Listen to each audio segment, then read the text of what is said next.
शिव जी का एक नाम पड़ा था यहां पर विश्वकर्मेश्वर महादेव।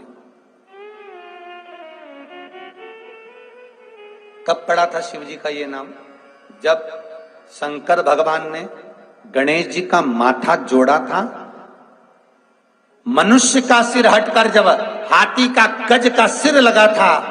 तब शिव जी का नाम विश्वकर्मेश्वर महादेव पड़ गया। जो व्यक्ति मकान लेना चाहते हैं, जो व्यक्ति जमीन खरीदना चाहते हैं, जिनकी जमीन नहीं बिक रही हो, प्लाट नहीं बिक रहे हो, मकान नहीं बिक रहे हो, या कोई टेंडर भरा है, प्रॉपर्टी का किसी चीज का टेंडर भरा है, ठेका नहीं हो रहा हो, तो विश्वकर्मेश्वर महादेव का नाम लेकर 5 बेलपत्र चंदन लगाकर शंकर जी के शिवलिंग पर चंदन लगाकर जो शिवलिंग पर चिपका देता है, भगवान शंकर उसकी मनोकामना पूर्ण कर देते हैं। जिनके मकान नहीं उनका मकान, जिनका प्लाट नहीं उनका प्लाट, जिनका कोई काम नहीं वो काम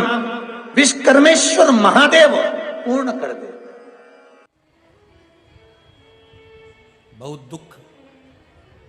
हमारे जीवन में बहुत बढ़ गया है, तो शिव पुराण कहती है कभी मौका मिले एक बेलपत्र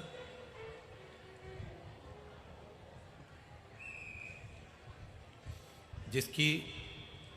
डंडी का मुख जहां से पानी बहता है जलाधारी की ओर, समझ में आ रहा है ना? जहां जलाधारी हो और जलाधारी में जहां पानी बह रहा हो, उस पानी बहने वाली जगह पर डंडी का मुख हो, जलाधारी। आप समझ लो थोड़ा सा, जैसे ये गोल जलाधारी है, ये शिवलिंग है, यहाँ अशोक सुंदरी है और यहाँ से पानी बह रहा है। ये डंडी का जो मुख होता है, उस डंडी के मुख को अशोक सुंदरी वाली जगह पर नहीं, बिल्कुल जहां से पानी नीचे बहता है बस वहीं इस डंडी का मुख हो, पत्ती का मुख महादेव की ओर। और एक बेलपत्री जिसकी डंडी आप जब शिव जी को समर्पित करें तो बीच वाली पत्ती का मुख आपकी ओर हो और डंडी का मुख पीछे की ओर, डंडी का मुख पीछे की ओर, पत्ती का मुख आपकी ओर। महाराज शिव महापुराण की कथा कहती है किसी भी 12 महीने में शिवरात्रि आती है, 12 महीने शिवरात्रि आती है, किसी भी एक शिवरात्रि पर, किसी भी एक शिवरात्रि पर अगर आप भगवान शंकर के मंदिर में जाकर ये 2 बेलपत्री समर्पित कर कर दोनों जगह पर पंचजल, मतलब जो कलश आपके पास में है, पानी का लोटा, जल का पात्र जो आपके पास में है, तो यहाँ जो बेलपत्री आपने इस ओर जल पानी बह रहा है इस ओर रखी, यहाँ पर भी 5 बार जल उसी कलश में से 5 बार जल यहाँ पर, और उसी कलश में से 5 बार जल जो शिवलिंग पर आपने बेलपत्र रखी है समर्पित करिए वहां पर। ऐसे 5 बार इधर और 5 बार शिवलिंग पर जल समर्पित कर कर अपने जो दुख हैं, अपनी जो तकलीफ है, अपना जो कष्ट है, बहुत तकलीफें जो हमें आ रही है, बहुत। एलईडी चालू करिए बाबू, एलईडी चालू करिए, एलईडियां चालू करिए। जो तकलीफें हमें आ रही है, हम वो बाबा से कहकर, बाबा से प्रार्थना कहकर, अगर वो जल दोनों जगह पर एक शिवरात्रि को, 12 महीने शिवरात्रि आती है, किसी भी शिवरात्रि को हम जब जल समर्पित करें और बाबा से प्रार्थना करें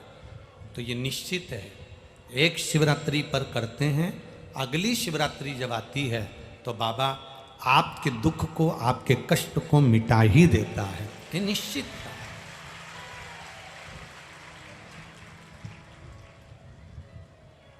एक बेलपत्र शिवलिंग के ऊपर और एक बेलपत्र बाबा के जलाधारी के सम्मुख। अशोक सुंदर वाली जगह पे नहीं, अशोक सुंदर वाली जगह तो बीच में रह गई, पर थोड़ा आखिरी कोना, आखिरी कोना समर्पण करा। शिव कथा कर रही है, मान लो आपका अगर विश्वास दृढ़ है, भरोसा पक्का है, हर महीने शिवरात्रि आती है, प्रत्येक महीने शिवरात्रि पड़ती है, और प्रत्येक महीने की शिवरात्रि पर अगर आपसे बन सके, आप दुनिया में अगर आपके पास में लोग कहें कि ये बहुत गरीब व्यक्ति है, बहुत साधारण व्यक्ति है, इसके पास धन नहीं है, वैभव नहीं है, सत्ता नहीं है, इसके पास खुद का मकान नहीं है, इसके पास खुद की प्रॉपर्टी नहीं है, इसके पास खुद की दुकान नहीं है, दूसरे के यहाँ काम करता है, इसके पास कुछ भी नहीं है, हम उनसे कहेंगे 12 महीने शिवरात्रि आती है, 5 जगह पर चढ़ाई हुई बेलपत्र, आप 1 वर्ष 12 शिवरात्रि का एक नियम ले लो, 5 जगह पर बेलपत्र समर्पित करना सीख जाओ। एक बेलपत्र अशोक सुंदरी वाली जगह पर डंडी का मुंह नीचे की ओर, दूसरी बेलपत्र माता पार्वती जी के हस्त कमल पर, ये 2 पत्ती जो होती है, इस पत्ती के 2 भाग शिवलिंग के बीच में हो। तीसरी बेलपत्र भगवान शंकर के शिवलिंग पर, डंडी का भाग आपके विपरीत दिशा में हो, विपरीत दिशा में। चौथी बेलपत्र भगवान शंकर का जहां से जल बहकर जाता है, जमीन पर जो जल बहता है, जमीन पे से जो जल बहकर जाता है, चौथी बेलपत्र उस जमीन के जल पर जहां से वो पानी बहकर जा रहा है, पूरे शिवलिंग को छोड़कर जहां से पानी जमीन पर बहकर जा रहा है उस स्थान पर। और 5वीं बेलपत्र नंदी का जो पांव ऊपर उठा हुआ है, उस पांव के पास में 5वीं बेलपत्र समर्पित करना। जो शिवरात्रि के दिन मेरे मंदिर में दिया लगाएगा या बेलपत्री के पेड़ के नीचे जो दीप प्रज्वलित करेगा, उसके घर में लक्ष्मी सदा के लिए विराजमान रहेगी। शंकर का अनुमोदन